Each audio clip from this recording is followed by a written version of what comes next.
நாளைக்கு நீங்கள் எல்லாம் மிகுந்த ஆவலோடு எதிர்பார்த்து காத்திருக்கக்கூடிய ஒரு நாள் என்பது எல்லோருக்கும் நன்றாக தெரியும். நாளை காலை 8 மணி அளவில் இந்த அரவாக்குறிச்சி, தஞ்சாவூர் தவிர்த்து மற்ற 232 தொகுதிகளில் வாக்குகள் எண்ண தொடங்கி இந்த நேரம் நம்முடைய தலைவர் கலைஞர் அவர்கள் 6வது முறையாக முதலமைச்சராக பொறுப்பேற்கிறார் என்ற ஒரு செய்தி உறுதியாக போகிறது. ஏற்கனவே உறுதியாகி வச்சு இருந்தாலும் முறையோடு அங்கீகாரம் பெறக்கூடிய வகையில் அந்த செய்தியை நாம் நாளைய தினம் அறியவிருக்கிறோம். இதற்கிடையில் அரவாக்குறிச்சி சட்டமன்ற தொகுதியில் இருக்கக்கூடிய உங்களை சந்திக்கக்கூடிய ஒரு வாய்ப்பு எனக்கு இன்றைக்கு கிடைத்திருக்கிறது. ஆக இந்த தொகுதிகளை தேர்தல் தேதி கொஞ்சம் தள்ளி வைக்கப்பட்டு அந்த வகையில் இன்று இந்த தொகுதியில் உங்களிடத்தில் பிரச்சாரம் மேற்கொள்ளக்கூடிய ஒரு வாய்ப்பு எனக்கு கிடைத்திருக்கு. தள்ளி வைக்கப்பட்டது ஓரளவுக்கு நமக்கெல்லாம் வருத்தம் இருந்தாலும், ஆனால் அதே நேரத்தில் நான் இந்த கரூர் மாவட்டத்திற்கு பிரச்சாரத்திற்கு வந்த நேரத்தில் இந்த அரவாக்குறிச்சி தொகுதிக்கு வராமல் நான் சென்று விட்டேன், நேரத்தின் அருமையை கருதி. அதனால் வேட்பாளராக இருக்கக்கூடிய கேசிபி அவர்களுக்கு கூட என் மீது கொஞ்சம் கோபம் உண்டு. ஏன் உங்களுக்கு கூட என் மீது வருத்தம் இருக்கலாம். ஆனால் அந்த வருத்தத்தை தேர்தல் ஆணையம் போக்கி இருக்கிறது. அதற்காக நான் முதலில் தேர்தல் ஆணையத்திற்கு ஒரு வகையில் நின்று நான் நன்றி கூறவும் கடமைப்பட்டிருக்கிறேன். ஆனால் இந்த தேதி தள்ளி வைக்கப்பட வேண்டிய அவசியம் ஏன், என்ன காரணம் என்பது உங்களுக்கெல்லாம் நன்றாக தெரியும். குறிப்பாக தமிழகம் முழுவதும் இருக்கக்கூடிய 234 தொகுதிகளில் ஆளுங்கட்சியாக இருக்கக்கூடிய அதிமுக ஜனநாயகத்தை நம்ப முடியாமல், நிச்சயமாக இந்த தேர்தலில் மக்கள் நம்மை ஆதரிக்க மாட்டார்கள் என்பதை தெளிவாக புரிந்து அறிந்து அதை எப்படியாவது மாற்றிட வேண்டும், எப்படியாவது மக்களை ஏமாற்றிட வேண்டும் என்று ஜனநாயகத்தை படுகொலிக்கு தள்ளக்கூடிய வகையில் ஒரு பணநாயகத்தை நம்பி பணம் கொடுக்கிற அந்த பணியில் அவர்கள் முழுமையாக ஈடுபட்டார்கள். அதிலும் விஞ்ஞான ரீதியாக மக்களிடத்தில் எப்படியாவது பணத்தை கொண்டு சேர்த்திட வேண்டும். அதற்கு போலீஸ் அதிகாரிகளே அதற்கு துணை நின்றிருக்கிறார்கள். ஆக இங்கே நிற்கக்கூடிய அதிமுக வேட்பாளர் யார் என்பது உங்களுக்கெல்லாம் தெரியும். முன்னாள் அமைச்சர். முன்னாள் அமைச்சர்னா நியாயமாக ஒரு ஆட்சி போனால் தான் அடுத்து முன்னாள் அமைச்சர்னு சொல்லுவாங்க. ஆட்சி இருக்கும் போதே முன்னாள் அமைச்சரானவர் இங்கே வேட்பாளராக நிற்கிறார்.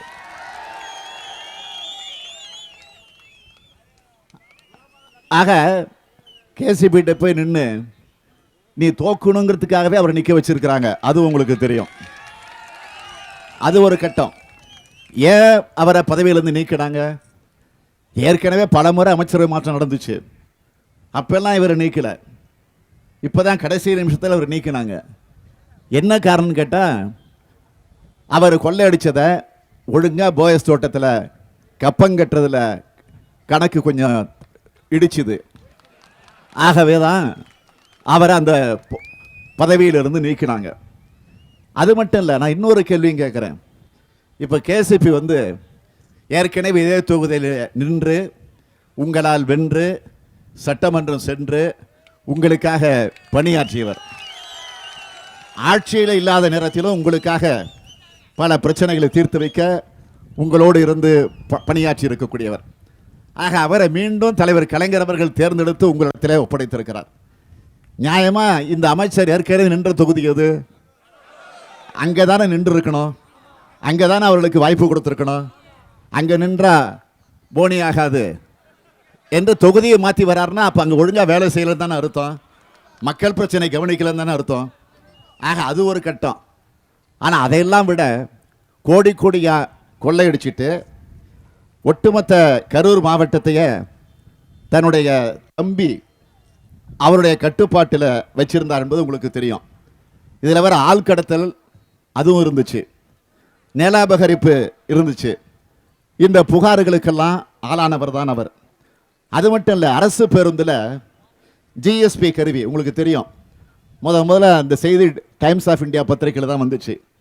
அதான் முதல்ல சட்டமன்றத்தில் நான் தான் முதல்ல அதை எடுத்து ஆதாரத்தை கையில் எடுத்து வச்சுக்கிட்டு எழுப்பினேன். ஆக அந்த ஊழலில் சிக்கியவர் அவர்.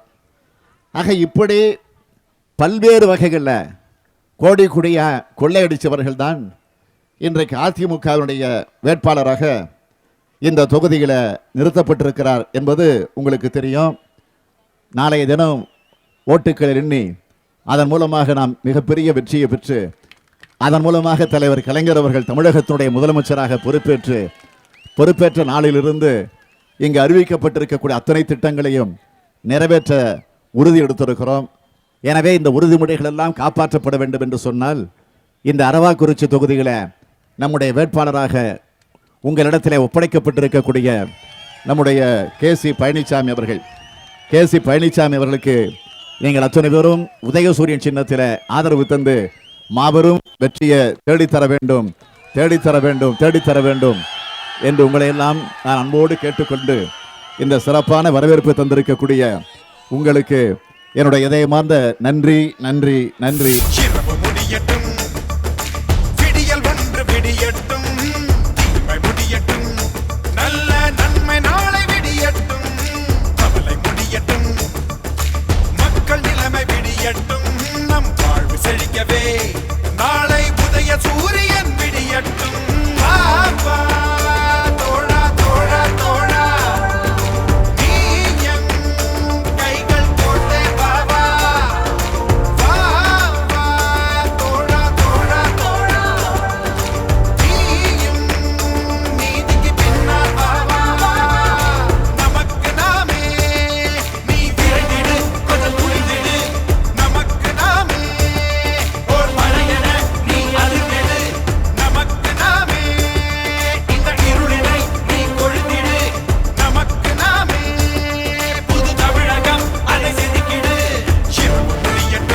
முதல்ல நீங்கள்லாம் தந்திருக்கக்கூடிய இந்த சிறப்பான உற்சாகமான இந்த இனியதொரு வரவேற்புக்கு நன்றி.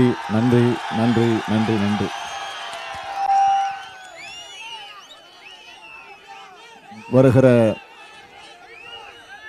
23ஆம் தேதி இந்த அரவாக்குறிச்சி தொகுதிகளை நடைபெறவிருக்கக்கூடிய சட்டமன்ற தேர்தலில் இந்த தொகுதியினுடைய நம்முடைய கழக வேட்பாளராக தலைவர் கலைஞர் அவர்களால் உங்களிடத்தில் ஒப்படைக்கப்பட்டிருக்கக்கூடிய வேட்பாளர் இதோ உங்களிடத்தில் இருகரம் கூப்பி வாக்குகளை கேட்டு நிற்கக்கூடிய கேசி பழனிசாமி அவர்கள். கேசி பழனிசாமி அவர்களுக்கு நீங்கள் எல்லாம் மிகப்பெரிய வெற்றியை தேடி தரணும். கேசி பழனிசாமியை வெற்றி பெற வைப்பீங்களே? நிச்சயமா, உறுதியா, கொஞ்சம் சத்தமா சொல்லுங்க. நன்றி. அதுக்கு நீங்கள்லாம் உதயசூரிய சின்னத்துக்கு ஆதரவு தரணும். இந்த உறுதியை உங்களிடமிருந்து பெறுவதற்காகத்தான் உங்களை தேடி நாடி வந்திருக்கிறேன். நியாயமா இந்த தொகுதியில் தேர்தல் முடிஞ்சிருக்கணும். நாளைய தினம் வாக்கு எண்ணிக்கை நடந்து இந்த தொகுதியும் வெற்றி பெற்றிருக்குங்கிற செய்தி வந்திருக்கணும். ஆனால் ஏன் நின்றுச்சு? அந்த நிலவரம்லாம் உங்களுக்கு அதிகமாக நான் உங்களுக்கு சொல்ல வேண்டிய அவசியம் இல்லை. இந்த தொகுதியில் அதிமுகவின் சார்பில் இருக்கக்கூடியவர் பணத்தை வாரி இறைச்சது, அதுவும் விஞ்ஞான ரீதியா, அதுவும் அவர் சம்பந்தப்பட்டிருக்கக்கூடிய அவருடைய நண்பர்கள் அன்புநாதன் ஏற்கனவே அவருடைய இல்லத்தில் நடந்த ரைடு, இப்போ அண்மையில் திருப்பூரில் 570 கோடி ரூபாய் பிடிபட்டது என்ற செய்தி. அது 570 கோடியா 5000 கோடியா என்பது இன்னும் வெளிச்சத்துக்கு வரல. இதெல்லாம் வரத்தான் போகுது. இப்போ இருக்கக்கூடிய அதிகாரிகள் இந்த ஆட்சிக்கு பயந்துட்டு நடவடிக்கை எடுக்கிறதுல கொஞ்சம் தயங்குறாங்க. ஆனால் கலைஞர் விடமாட்டார். கலைஞர் விட்டாலும் நான் விட மாட்டேன். கலைஞர் கொஞ்சம் பெருந்தன்மையாக மன்னிப்பார். அவருக்கு இயற்கையிலேயே அந்த குணம் உண்டு. ஆனால் தவறு செய்தவர் யாராக இருந்தாலும் அவர்கள் கண்டிக்கப்படுறதில்லை, தண்டிக்கப்படணும். அதெல்லாம் வரப்போகுது. 23ஆம் தேதி நீங்கள் உதயசூரியனில் நம்முடைய KC பழனிசாமிக்கு ஓட்டை போட்டு வெற்றி பெற வச்சு அந்த நல்ல முடிவை நீங்கள் ஏற்படுத்தக்கூடிய சூழ்நிலையில் ஆக இந்த தேர்தல் தள்ளி போனதற்கு காரணமானவர்கள் யார் யார், அதற்கு உடந்தையாக இருந்தவர்கள் யார் யார் என்பதெல்லாம் எங்களுக்கு தெரியும். அந்த பட்டியல் எங்களிடத்தில் இருக்கு. அதுக்குரிய நடவடிக்கை நிச்சயம் நாங்கள் எடுப்போம். அது ஒன்று.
முடியட்டும் ஜெயலலிதாவின் ஆணவ ஆட்சி, விடியட்டும் தலைவர் கலைஞருடைய ஆட்சி.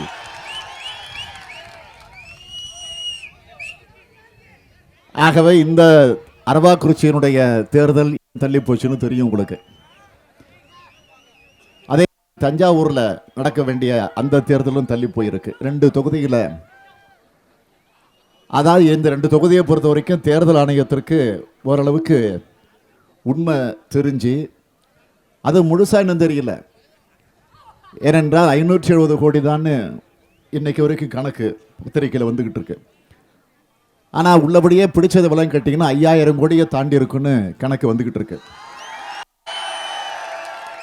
ஏன்னா ஒட்டுமொத்தமாக 234 தொகுதிகளுக்கும்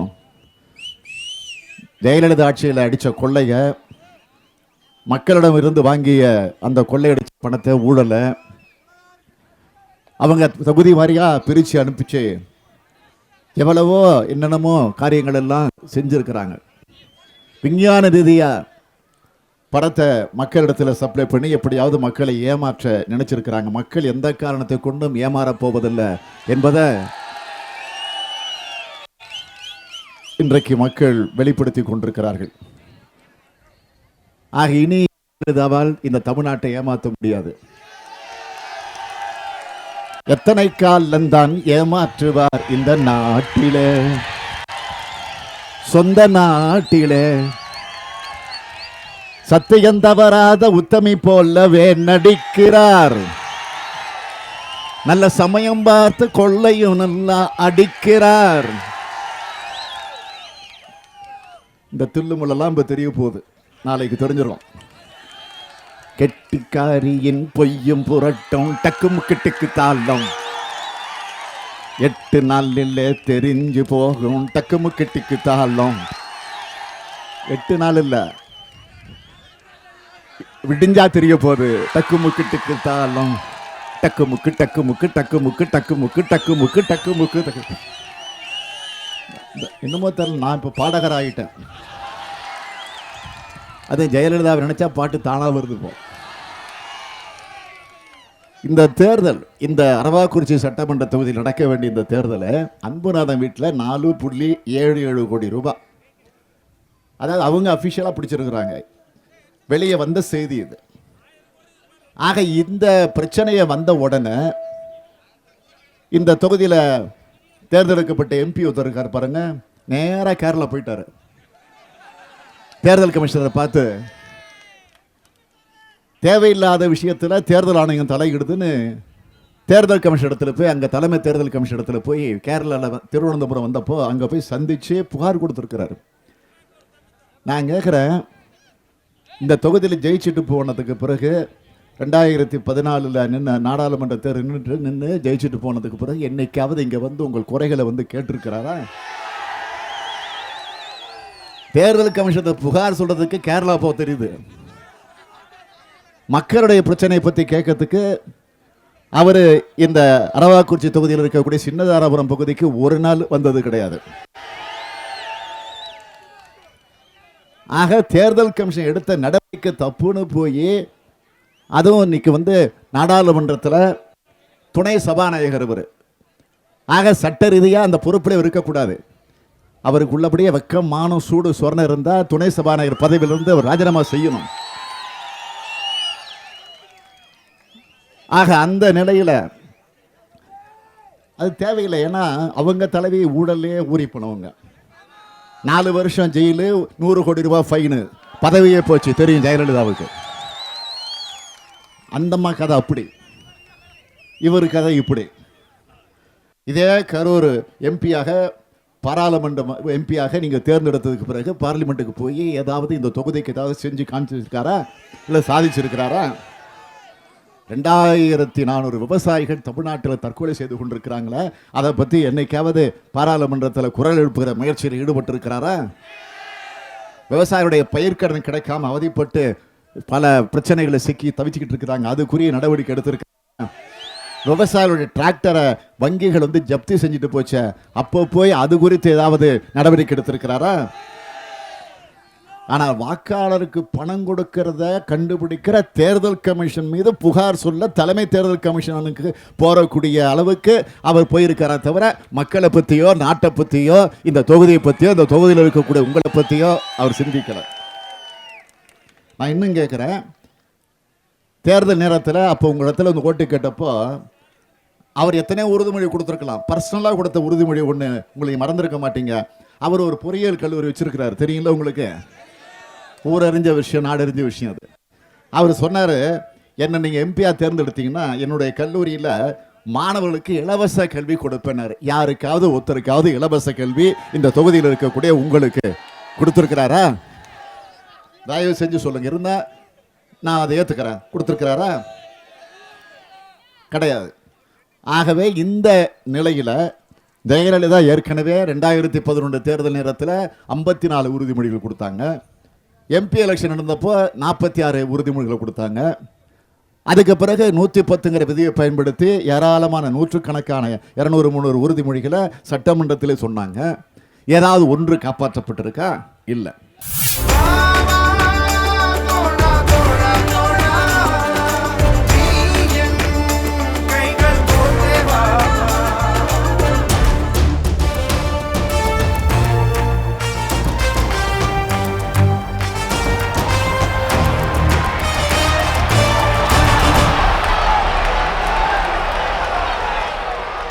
தொகுதி அளவில் 234 தொகுதிகளுக்கும் நாங்கள் ஆட்சிக்கு வந்து அதை செய்வோம், இதை செய்வோம்னு உறுதிமொழி தந்த ஒரே கட்சி திமுக தான். தேர்தலுக்கு சேர்த்தது திமுக கலைஞர் தான்.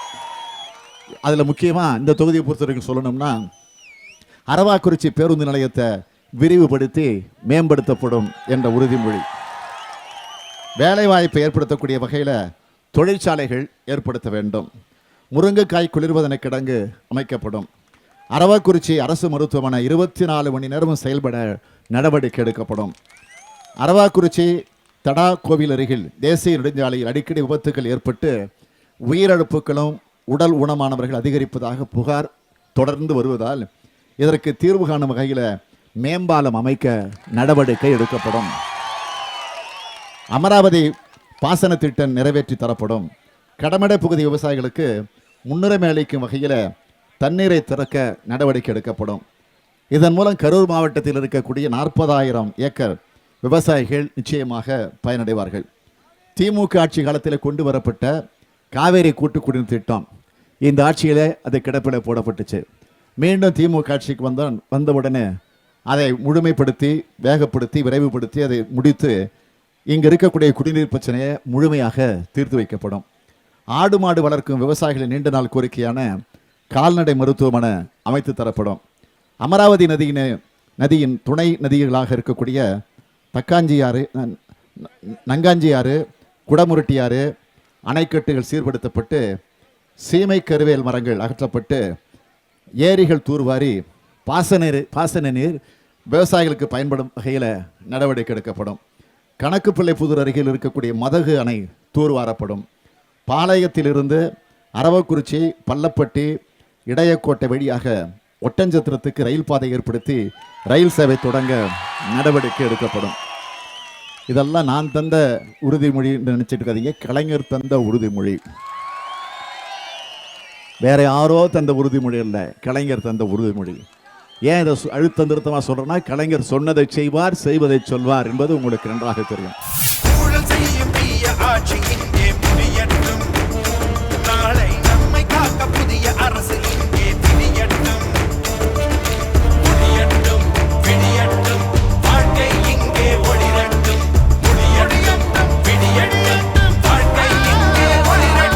தலைவர் கலைஞர் அவர்கள் எந்த அளவிற்கு ஒரு தொப்புள் கொடி உறவு என்று சொல்லுவாங்களோ அது மாதிரி இஸ்லாமிய மக்களுக்கும் திமுகவுக்கும் ஒரு தொப்புள் கொடி உறவு என்றைக்கு உண்டு என்பது எல்லோருக்கும் நன்றாக தெரியும். இன்னும் பெருமையாக சொல்லணும்னா, மறைந்த கண்ணியத்திற்குரிய காகிதம் இல்லத்தவர்கள் அவர் நோய்வாய்ப்பட்டு ஸ்டான்லி மருத்துவமனையில் அனுமதிக்கப்பட்டிருக்கிறார். அப்பொழுது அவருடைய உடல்நலத்தை விசாரிக்க தலைவர் கலைஞர் அவர்கள் சென்றார்கள். அப்பொழுது அவர் இறுதி கட்டத்துக்கு வந்துட்டார். அவருடைய உடலிலிருந்து அவருடைய பிரிய போகிற அந்த கடைசி நிமிடம், அந்த நேரத்தில் தலைவர் கலைஞர் அவர்கள் பேர் உடல்நலத்தை விசாரிக்க சென்றபோது கண்ணை திறந்து பார்த்து தலைவர் கலைஞரை கிட்ட அழைத்து கலைஞருடைய கையை பிடித்து கொண்டு, நான் நிம்மதியாக சாவேன், நான் நிம்மதியாக என்னுடைய உயிர் போக போகிறது, காரணம் நீ இருக்கிற, என் சமுதாயத்தை காப்பாற்ற, என் சமுதாயத்துக்கு குரல் கொடுக்க, சமுதாயத்துக்கு பாதுகாப்பாக இருக்க, அந்த நிம்மதி எனக்கு இருக்கு அப்படின்னு தலைவர் கலைஞரை கையை பிடிச்சுக்கிட்டு சொன்ன அந்த காட்சியை தலைவர் கலைஞர் அவர்கள் தன்னுடைய நெஞ்சுக்கு நிதி, தன்னுடைய வாழ்க்கை வரலாற்று எழுதியிருக்கக்கூடிய புத்தகத்திலே கூட அவர் குறிப்பிட்டு காட்டியிருக்கிறார். அவர் புத்தகத்தில் மட்டும் இல்லை, பல இடங்களில் பேசுகிற போது கூட தலைவர் கலைஞர் அவர்கள் அதை சுட்டி காட்டியிருக்கிறார்கள். காரணம், அந்த அளவிற்கு அந்த அடிப்படையில் தான் சிறுபான்மையிற்காக போராடி வரக்கூடிய வகையில் கழகம் ஆட்சி பொறுப்பில் இருந்தபோது 1969 முதல் 71 வரை திமுக ஆட்சியில் இருந்தப்போ நபிகள் நாயகம் பிறந்த நாளுக்கு அரசு விடுமுறை அறிவித்தது தலைவர் கலைஞர் அவர்கள் ஆட்சி பொறுப்பில் இருந்தபோது தான். 1971-76 வரை கலைஞர் அவர்கள் ஆட்சி பொறுப்பில் இருந்த நேரத்தில் தமிழ் பேசும் முஸ்லீம்களைப் போலவே உருது பேசும் முஸ்லீம்களும் பிற்படுத்த பட்டியலில் சேர்க்கப்பட்டதும் திமுக ஆட்சி இருந்தபோது தான். 1976 முதல் 2001ஆம் ஆண்டு வரையில் கலைஞர் ஆட்சி பொறுப்பில் இருந்தப்போ உருது அகாடமி ஆரம்பிக்கப்பட்டது. சிறுபான்மையினோர் பொருளாதார மேம்பாட்டுக் கழகம் அப்பொழுதுதான் தொடங்கப்பட்டுச்சு. அதே மாதிரி 2006 2011 வரைக்கும் கலைஞர் 5வது முறையாக முதலமைச்சராக இருந்த நேரத்தில் தான் சிறுபான்மையினருக்கு கல்வியிலும் அரசு வேலைவாய்ப்பிலும் 3.5% இடஒதுக்கீட்டையும் பெற்று தந்தவர் தலைவர் கலைஞர் அவர்கள் தான் என்பது உங்களுக்கு நன்றாக தெரியும். எனவே கலைஞர் தலைமையிலே 6வது முறை திராவிட முன்னேற்ற கழகத்தினுடைய ஆட்சி தமிழ்நாட்டில் உருவாக வேண்டும். அப்படி உருவாகுவதற்கு நிச்சயமாக இந்த அரவக்குறிச்சி பகுதியில் இருக்கக்கூடிய, அதுவும் குறிப்பாக இந்த பள்ளப்பட்டி பகுதியில் இருக்கக்கூடிய கண்ணியத்திற்குரிய இஸ்லாமிய பெருமக்கள் என்றைக்கும் திராவிட முன்னேற்ற கழகத்திற்கு தான் நீங்கள் துணை நிற்கிறீர்கள். எவ்வளவு சோதனை வந்தாலும், எவ்வளவு தோல்வி வந்தாலும், இந்த பள்ளப்பட்டியை பொறுத்த வரைக்கும் அது திமுகவுடைய கோட்டை என்பது எல்லோருக்கும் நன்றாக தெரியும். இருந்தாலும் எல்லா இடத்துலையும் கேட்டுட்டு உங்கள் இடத்துலையும் கேட்கலன்னா எங்கள் வீட்டில் இருந்து ஓட்டி கேட்கல நீங்கள் வருத்தப்படக்கூடாது, என் மேலே கோபம் வந்துடக்கூடாது என்பதற்காகத்தான் நானும் உங்களை தேடி வந்திருக்கிறேன், உங்களை நாடி வந்திருக்கிறேன். நிச்சயமாக சொல்கிறேன், உறுதியாக சொல்கிறேன், நாளைக்கு நேரம் திமுக ஆட்சி அமைஞ்சாச்சுன்னு செய்தி வரப்போகுது. இந்த தேர்தல் 23, அதுக்கு பிறகு 26 தான் இந்த தொகுதியினுடைய வாக்கு எண்ணிக்கை. ஆனால் உங்கள் வாக்கு எண்ணிக்கை நடக்கிறதுக்கு முன்னாடி, நீங்கள் ஓட்டு போடுறதுக்கு முன்னாடி இந்த தமிழ்நாட்டில் திமுக ஆட்சி கலைஞர் தலை அமைஞ்சாட்சிங்கிற செய்தி வரப்போகுது. ஆக அந்த செய்தி வந்த அடுத்த வினாடியை கலைஞர் தேர்தல் அறிக்கை நிறைவேற்றப் போகிறார், தேர்தலில் தந்த உறுதிமொழிகளை நிறைவேற்றப் போகிறார். ஆனால் எங்களை பொறுத்த வரைக்கும் யார் யார் என்னென்ன தவறு செஞ்சிருக்கிறாங்களோ அவங்களுக்கு உரிய தண்டனையை பெற்றுத் தருவது தான் எங்களுடைய லட்சியமாக இருக்க போகிறது. அந்த பணியை நாங்கள் நிறைவேற்றிட வேண்டும் என்று சொன்னால் ஒரு நல்ல தீர்ப்பை வருகிற தேர்தலில் நீங்கள்லாம் உதயசூரியனுக்கு ஆதரவு தந்து நம்முடைய வேட்பாளர் கே.சி. பழனிசாமி அவர்களை பெருவாரியான வாக்கு வித்தியாசத்தில் வெற்றி பெற வையுங்கள், வெற்றி பெற வையுங்கள், வெற்றி பெற வையுங்கள் என்று உங்கள் அன்போடு கேட்டு உங்களுடைய அன்புக்கும் உற்சாகத்திற்கும் நன்றி நன்றி நன்றி நன்றி என்று கூறி விடைபெறுகிறோம். வணக்கம்.